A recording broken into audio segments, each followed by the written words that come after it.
Birthday, হ্যাঁ আমার birthday. কোনো বছর বার্থডে নিয়ে যদি এক্সাইটমেন্টটা ঠিক না থাকে তখন এই মানুষটা আমাকে বাধ্য করে দেয় সেই এক্সাইটমেন্টটা রাখার জন্য।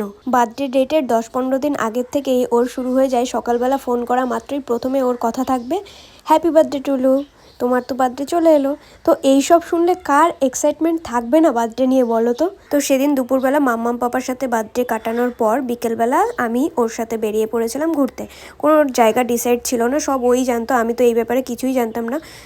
সো অনেক খোঁজাখুঁজির পর ও নিয়ে গেছিলো কাফিনা ক্যাফে বলে একটা ক্যাফেতে। দারুণ জায়গা, লোকেশনটাও একটু ভেতরে, খুঁজতে একটু টাইম লেগেছে, কিন্তু সত্যিই দারুণ জায়গা, অ্যাম্বিয়েন্সটা জাস্ট অসাম। তারপর আমরা দুজন একটা জায়গা সিলেক্ট করে নিলাম, ওদেরকে বলা হলো কোথায় বসবো, ওরা দেখিয়ে দিল। আর ওখানে প্রচুর ফাঁকা জায়গা, যেখানে ইচ্ছে বসতে পারবে। সো আমরা একটা জায়গা সিলেক্ট করে নিলাম, সেখানে গিয়ে আমরা কেক অ্যান্ড সব কিছু ডেকোরেট করলাম।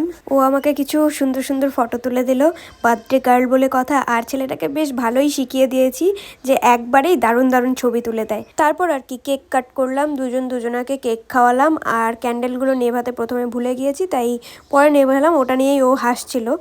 যাই হোক, আর দুপুরে মাম্মামের হাতে টেস্টি রান্না, এত খাওয়া হয়ে গিয়েছিল যে পেট পুরো ফুল ছিল, তাই ওখানে গিয়ে আর হেভি কিছু অর্ডার করিনি, হালকাই খেয়েছি।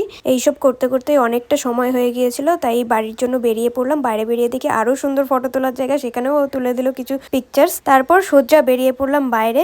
আর এখানে আমি নর্মাল ভিডিও ক্লিপ নিচ্ছিলাম, আর ও বকর বকর করেই যাচ্ছিল, আই থিঙ্ক গাড়ির সম্বন্ধেই কিছু বলছিল। আর একটা কথা যেটা না বললেই নয়, আমি নিজেকে খুব লাকি ফিল করি যে এই মানুষটাকে আমি লাইফ পার্টনার হিসেবে পেয়েছি, যে আমার বার্থডে বলে না, প্রত্যেকটা মুহূর্তেই আমার সুবিধা অসুবিধা সব কিছুর দিকে ওর খেয়াল থাকে, সব সময় মানে চেষ্টা করতে থাকে কিভাবে আমাকে হ্যাপি রাখবে। সারাদিন তাড়াহুড়ো করে কাজ করে এতদূর জার্নি করে এসে আবার আমাকে নিয়ে বেরোনো, এর চেয়ে বড় কোনো গিফট কি হতে পারে যে আমার বার্থডে নিয়ে এতটা ভেবেছে। সত্যি বলতে আমিও ওর জায়গায় থাকলে এতটা করতাম কিনা জানি না। থ্যাংক ইউ সো মাচ ঘোষবাবু। তাহলে বার্থডে ব্লগ এখানেই শেষ। যদি কিছু ভালো লেগে থাকে please do like, comment and share. দেখা হচ্ছে নতুন একটা ব্লগের সাথে, ততক্ষণের জন্য টাটা।